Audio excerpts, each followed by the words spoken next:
Спасибо, ребят. Всего доброго. Счастливо, счастливо. Ждем еще раз. Приезжайте, пожалуйста. Как хорошо было. Все, едем в Хабаровск.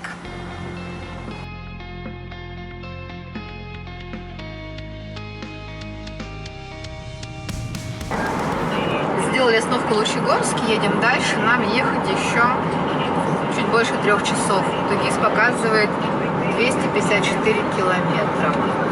Попали в дождь. Там наши вещи лежат. Вот такие дела часам. Ну, Тугис говорит, что мы к 6 приедем. Я думаю, часам к 7, потому что еще сделаем, наверное, одну установку, может быть. Заехали в Хабаровский край, дороги сразу все. Ремонтные работы, дорожные работы, дорога никакая. Пыль. Это как гравийка называется, что это такое? Короче, ограничения по скорости 50. Как мы уже пошутили, кожемяка на них не хватает. Сразу прям чувствуется разница в дорогах. Ладно, беру свои слова назад. Мы проехали Бикин, и дорога улучшилась прям заметно. Да, мы когда подъезжали к Лучегорску, пошел дождь.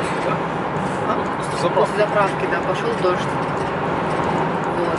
А въехали в Хабаровский край, тут солнце. Вот такие вот дела. Нам еще ехать 2,5 часа. Только сказала про хорошую погоду, и впереди смотрите, какой грузовой фронт. Телефон показывает, что дожди в Хабаровском, ну, короче, в этом регионе до конца недели. Солнце. И мы заезжаем туда.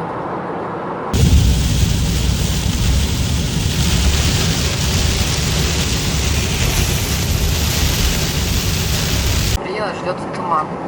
Сегодня мы прям, наверное, все погодные условия соберем. Солнце, дождь, туман. Главное, чтобы снег не пошел в июне. Нам ехать около 40 минут. Радио заработало, погода улучшилась, машин прибавилось. И мы будем в Хабаровске. Но в Хабаровском крае тоже ведутся ремонтные работы везде. Тут мост какой-то делают через реку. Чирки, не знаю, как правильно произносится. Вот, там осталось ехать меньше получаса. Добро пожаловать куда-то там, не увидела. Район имени Лазо.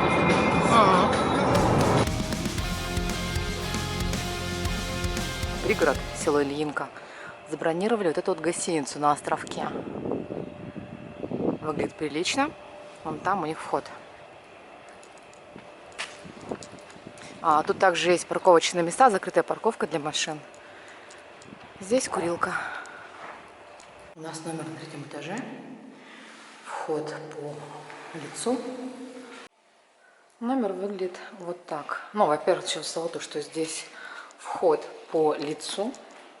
Без ключей. Разулись. Кухня.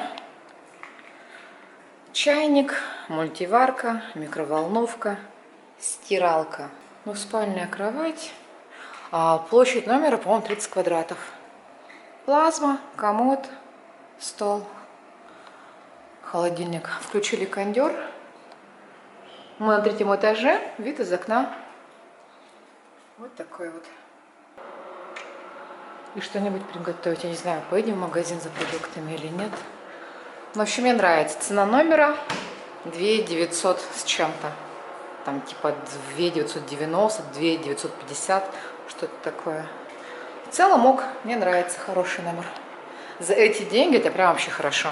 Посмотрим, как пройдет ночь. Что есть. Ну, матрас вроде норм.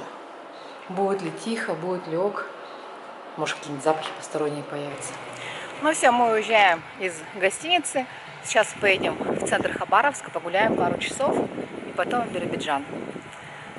Там переночуем, тоже погуляем, а дальше посмотрим, куда ехать. Приехали в торговый центр забрать заказ. Удивление номер 1. Смотрите, как тут они паркуются. Как много места между машинами. Это просто кайф. Потому что в Владивостоке там не так. В Владивостоке все впритык. Каждый сантиметр на счету. А здесь нормально, паркуешься и счастье тебе.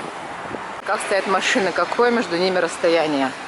Можно спокойно выходить, не боясь, что дверцы заденешь другую машину. Просто здесь пододвинуться, сюда еще машины влезут. Машину припарковали, просто оставили машину. Тут нет платных парковок. Тут нет дефицита с местами. Сейчас пойдем на набережную, вон туда вот. Идем по Уссурийскому бульвару. Здесь так нравится мне, как они цветы высадили. Клумбы. Очень красиво сделано. При подходе к речному вокзалу тут такая стела, памятник красноармейцам.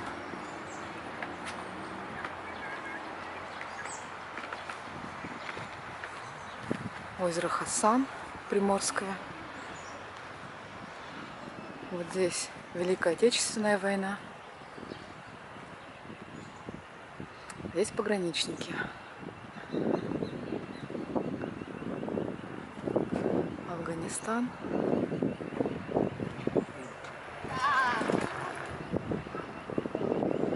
А это флот.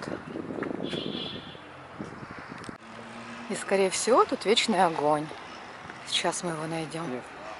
С другой стороны. Нет. Нет? Слишком. Да, тут цветы. Просто мемориал. Доблестным пограничникам. Границы России неприкосновенна.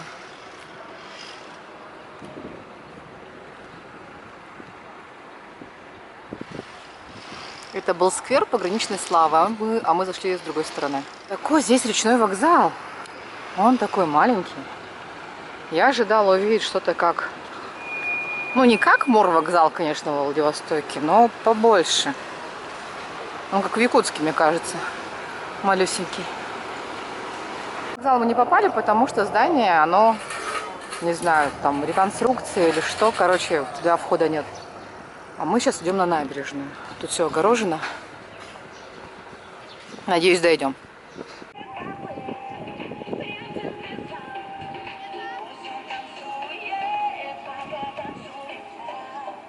Газированная вода. Конечно, не как в детстве, но тем не менее.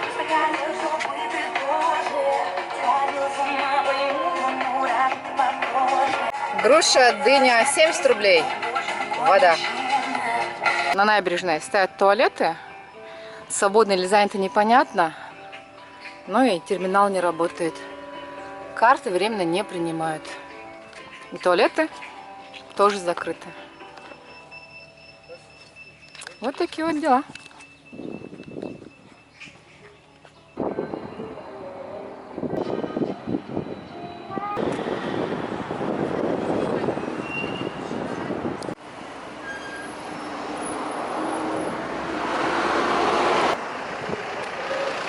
Пришли на площадь Ленина. В 2007 году я фоткалась около этого фонтана. Только не помню, какой был ракурс, чтобы повторить. А здесь мы сейчас будем искать нулевой меридиан. Не километр, меридиан. Он где-то здесь. 3 секунды, и мы его нашли. Так, то все-таки нулевой километр у нас здесь. Обычно они около главпочтамта, но здесь почему-то нет. Так, и по бокам. Что у вас написано? Смоленск, Калининград, Париж. До Парижа почти 11 тысяч километров. До Москвы 8,5, до Берлина 10, до Санкт-Петербурга почти 9. Надеюсь, видно там в кадре все. Чита, Благовещенск, Варшава. В 2010 году завершилось строительство федеральной дороги Чита-Хабаровск. Ну, проверим.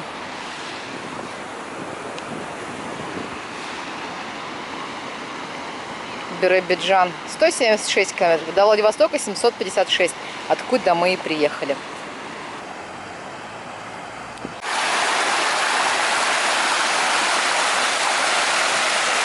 Вот памятник Владимиру Ильичу.